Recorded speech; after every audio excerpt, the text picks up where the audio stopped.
Olá, alunos queridos do oitavo ano, como que vocês estão? Aqui é o professor Eduardo de História para mais uma aula e nessa aula vamos falar de um país muito importante para a história mundial, principalmente na entrada da história moderna e a história contemporânea. A gente vai falar um pouquinho sobre a Inglaterra, mais especificamente porque nós estamos na aula de história, temos que ter um recorte temporal, não é? O nosso recorte temporal da aula será o século XVI. Que conflitos estavam acontecendo na Inglaterra no século XVI? Né? Porque esses conflitos são muito importantes para a gente entender todo o contexto daquele século, né? Principalmente na Inglaterra e na Europa. O que acontecia na Europa durante o século XVI? Beleza, galera? Então venha com o professor, vamos ver os objetivos de nossa aula. Então, o nosso objetivo, pessoal, para essa aula é compreender as principais características dos conflitos da Inglaterra no século XVI. Esse século que é muito importante, né, para a história da Europa e, consequentemente, para a história do Ocidente. Tá? Então, a gente vai ver um pouquinho dos conflitos políticos, religiosos, né, que ocorreram na Inglaterra neste período, para a gente entender todo o restante da história ocidental, certo? Aqui a gente tem a imagem do Henrique VIII. Vocês já ouviram falar de Henrique VIII? Né?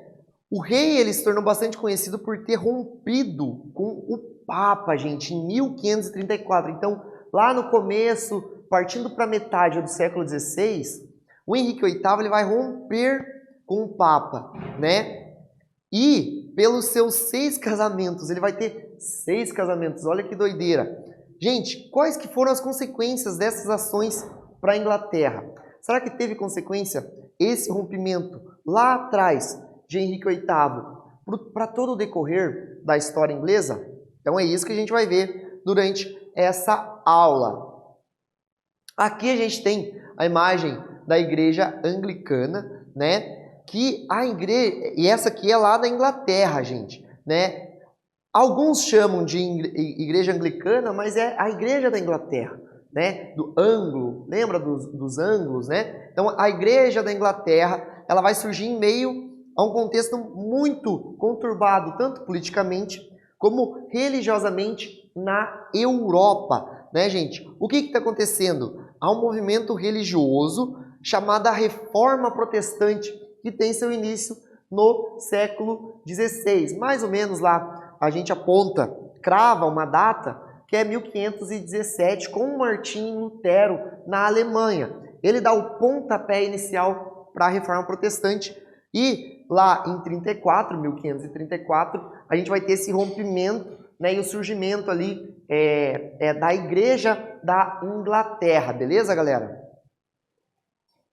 E aqui a gente tem Catarina de Aragão, certo? Por que essa mulher está aqui? Quem que é essa mulher? Gente, essa é a primeira mulher, digamos assim, a oficial de Henrique VIII, a que era permitida pela Igreja Católica, né? Então, esta era Catarina de Aragão, né? Que ela era filha dos reis da Espanha, né? E ela teve apenas uma filha, né? Junto com o Henrique VIII, certo?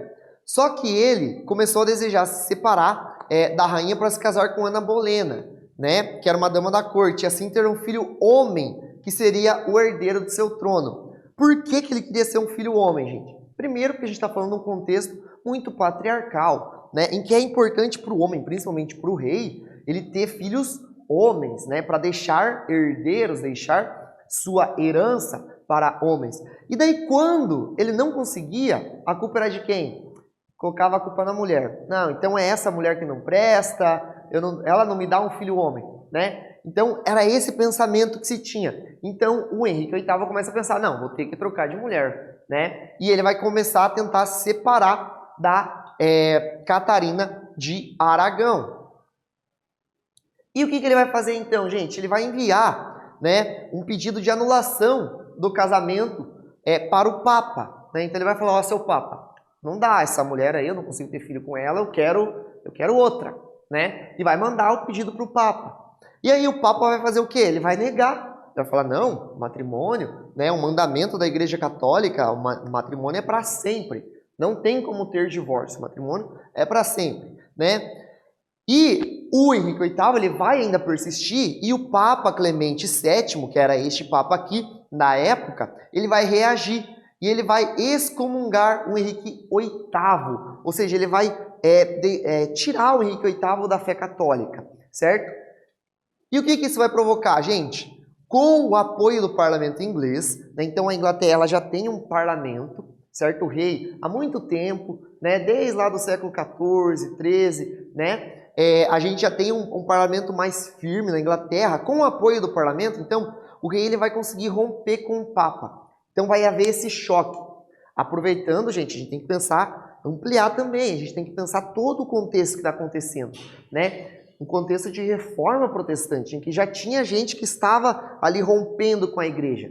Então, Henrique VIII, ele não foi o pioneiro, certo? Então, ele aproveitou também ali o contexto histórico que ele estava inserido para conseguir ter certa facilidade com esse rompimento com a igreja católica, certo? Então, ele vai criar a Igreja Nacional da Inglaterra, ou como a gente chama, né, a Igreja Anglicana. E ele, como rei, agora ele vai ter dois poderes, o poder político e religioso, porque ele também vai ser o chefe da igreja. Então é como se ele se tornasse o Papa da Igreja Anglicana, e assim é até hoje, inclusive, né, com a atual Rainha Elizabeth. E, sendo assim, gente, ele vai anular o casamento com Catarina e vai então finalmente conseguir se casar com Ana Bolena, já que ele não ouvia mais o Papa, ele era o seu próprio Papa, olha que doideira, né? E com ela, ele vai ter a filha Elizabeth, então ele vai ter mais uma filha, né? E aqui está Ana Bolena, né, que ele se casou. Vamos para a primeira atividade da aula, então, gente? Qual a principal motivação de Henrique VIII em romper com a Igreja Católica? Né? A gente viu algumas motivações, mas também a gente tem que lembrar de motivações políticas. Será que tinham motivações políticas? Eu vou deixar vocês pensarem e a gente já volta.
E aí, pessoal, conseguiram responder? Vamos ver com o professor aqui e analisar a resposta de vocês. Lembrando que aqui é uma sugestão, né, de resposta.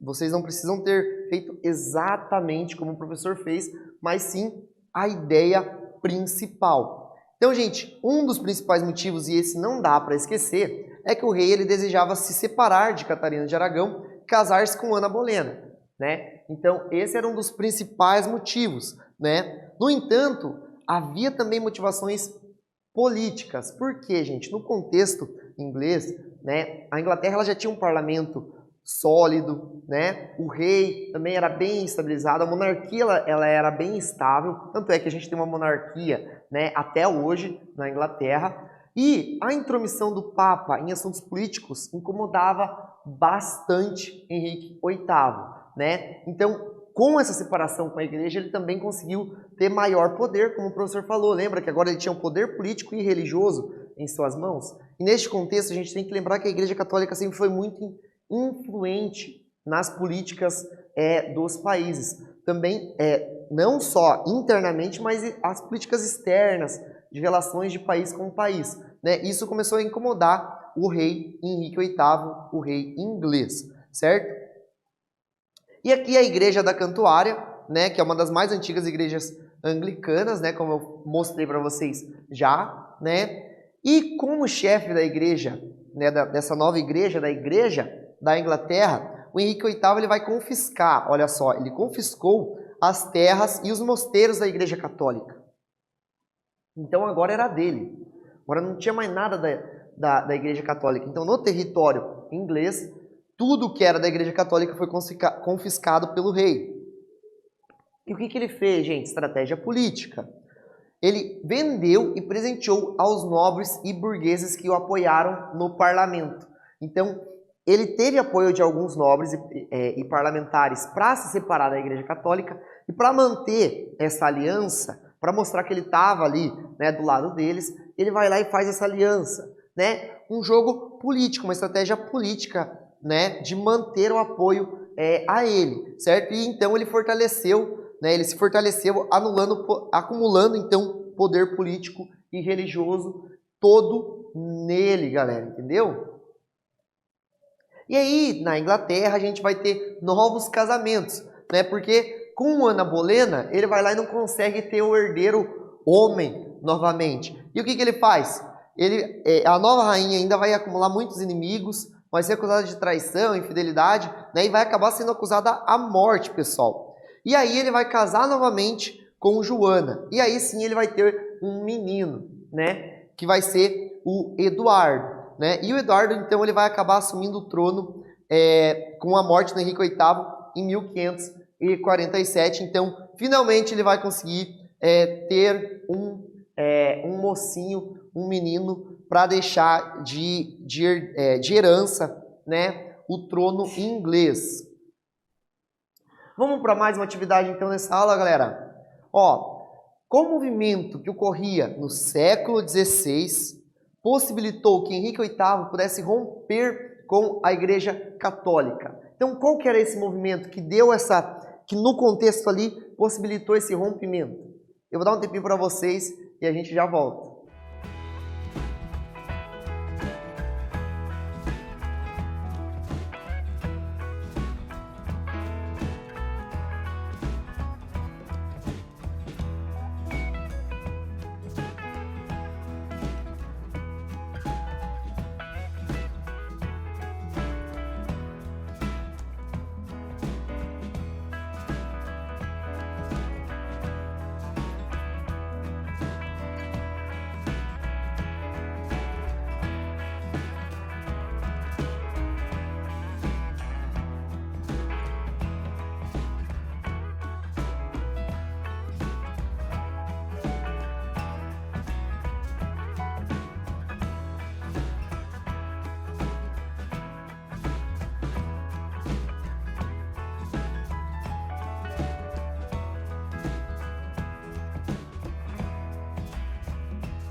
E aí, gente, conseguiram resolver a atividade? Vamos ver aqui então com o professor qual que é esse movimento ali que ocorria no século XVI que vai acabar possibilitando, né, esse rompimento de Henrique VIII com a Igreja Católica. Então, gente, qual que é esse movimento? A Reforma Protestante, pessoal, que vai possibilitar a criação de novos dogmas e igrejas, né? Se não fosse todo esse contexto, talvez Henrique VIII não teria rompido com a igreja, mas ele já tinha alguma base, porque na Alemanha, em outras regiões, já estava acontecendo. A gente já tinha tido o rompimento dos calvinistas, dos luteranos, né? E o Henrique VIII, então ele tinha uma base para saber que a Igreja Católica já não era mais hegemônica. Então ele poderia conseguir sim romper com a igreja, beleza, galera? E esse rompimento, gente, ele vai acabar gerando alguns problemas futuros depois de Henrique VIII, né? Enquanto Henrique VIII estava no poder, estava tudo bem. Ele foi lá, ele rompe com a Igreja Católica, ele criou a Igreja Anglicana, tinha apoio do parlamento, mas não vai continuar essa paz, né, na Inglaterra no decorrer dos novos reis e rainhas que vão assumir o trono. O Eduardo, ele vai falecer, né, então o filho do Henrique VIII, tão desejado filho, né, ele vai acabar falecendo antes de completar 16 anos, né? Então, ele lutou para ter um filho e o filho vai lá e morre antes de completar os 16 anos, né? E a Inglaterra ela vai ficar ali meio com um vácuo de poder e isso vai gerar uma crise política. Quem que vai subir ao trono? Subiu ao trono Maria, que era filha de Catarina. Olha só que reviravolta, parece coisa de novela, né, pessoal? Que era católica. Então aí já virou, né, temos um problema aqui, né? Maria, ela vai derrotar uma rebelião, né, que tentava colocar Lady Jane Grey, né, neta mais nova de Henrique VIII, né? Justamente para tentar manter o que o Henrique VIII havia estabelecido seu poder, né? Já que agora quem subiu ao trono foi Maria, que era católica. E aí como que fica? O rei rompeu com a Igreja Católica, agora vai subir no trono alguém católico, né? E a rainha, no caso, né? Ela vai se casar com Filipe II, que era um rei católico. Isso vai gerar uma forte indignação dos ingleses também, né? Então aqui a gente começa a ter um conflito político e religioso, gente, tudo junto nesse século XVI aqui na Inglaterra, certo? Então esse casamento com o rei espanhol, ele não vai deixar herdeiros, né? Mas Maria vai lá e ela vai conseguir, gente, ó, restaurar o catolicismo na Inglaterra, né? Porque ela era católica, né? E a Espanha, lembrando que ela é descendente de espanhol, a Espanha sempre foi um país muito católico, né? Então, ela mandou perseguir os anglicanos, puritanos, e ela ficou conhecida como Maria a Sanguinária, né? Blood Mary, certo? E o reinado de Maria, ele foi curto, ele durou apenas 5 anos, né? Ela veio a falecer em 1558, né? E após a morte, quem vai assumir novamente? Outra mulher, a Elizabeth, que era sua meia-irmã, né? Então, tudo isso, gente, vai gerar muitos problemas, né? A gente vai ter também, todo esse contexto vai gerar, né, também ali no século XVII, vai fazer com que muitos puritanos, muitos anglicanos comecem a sair da Inglaterra, né, para ter liberdade religiosa, certo? Então, esse contexto não vai ficar só no século XVI, não, ele vai ultrapassar inclusive o século XVI, né, gerando também colônias nos Estados Unidos, certo, gente? E uma das responsáveis também vai ser esta mulher aqui, a rainha Elizabeth I, né?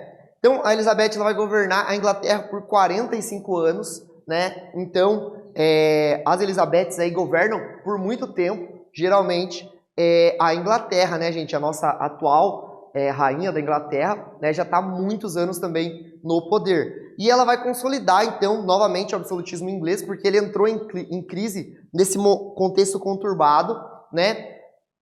Também ela vai consolidar novamente o anglicanismo, reforçou a coroa e ordenou o início da expansão marítima, né? Pelo contexto ali, já tinha Portugal, Espanha já tinha saído na frente, né? Ela vai ordenar essa expansão marítima. E ela vai ficar conhecida também, gente, como a Rainha Virgem, pois não se casou e também não teve herdeiros, né?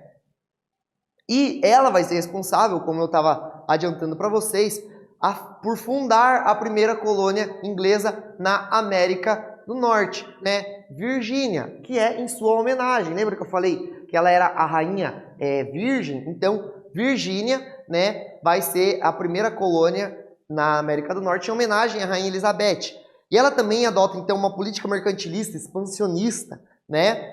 Associando-se a corsários, gente. O que era corsários? Eram os piratas mesmos, que tinham a licença real, a carta do corso, para a prática da pirataria, para atacar, né, para furtar outros barcos de outras nacionalidades, certo? E com isso ela vai ajudar também a Inglaterra a se tornar uma potência econômica e naval que vai gerar muitos lucros posteriores, né, ao século XVI para a Inglaterra. E com a morte em 1602 da Rainha Elizabeth, o trono inglês ele vai ser ocupado pelo seu primo, James I, rei da Escócia. Né? Lembrando, a Escócia é um dos países ali do atual Reino Unido, da Grã-Bretanha, né? Da ilha lá, onde se localiza também a Inglaterra. Vamos para mais uma atividade, pessoal? Quais foram as principais medidas tomadas pela Rainha Elizabeth I? Eu vou dar um tempinho para vocês lembrarem de tudo que a gente falou aqui e a gente já volta.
E aí, pessoal, conseguiram responder? Então vamos ver aqui quais foram as principais medidas da Rainha Elizabeth I.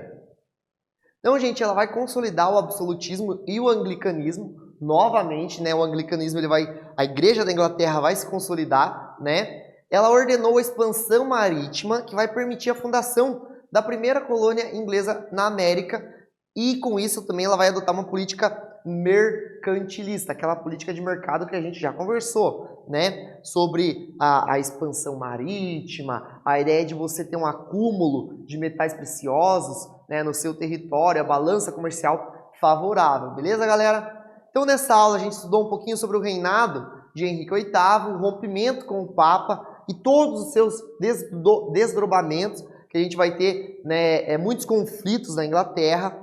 Também as principais características dos reinados de seus sucessores, o Eduardo, Maria e a Elizabeth I também, bem como os conflitos decorrentes de lutas políticas e religiosas que não foram poucos. Beleza, galera? Essas são as nossas referências, as referências das imagens, né? E essa foi a nossa aula de hoje. Espero que tenham gostado, pessoal, e até uma próxima.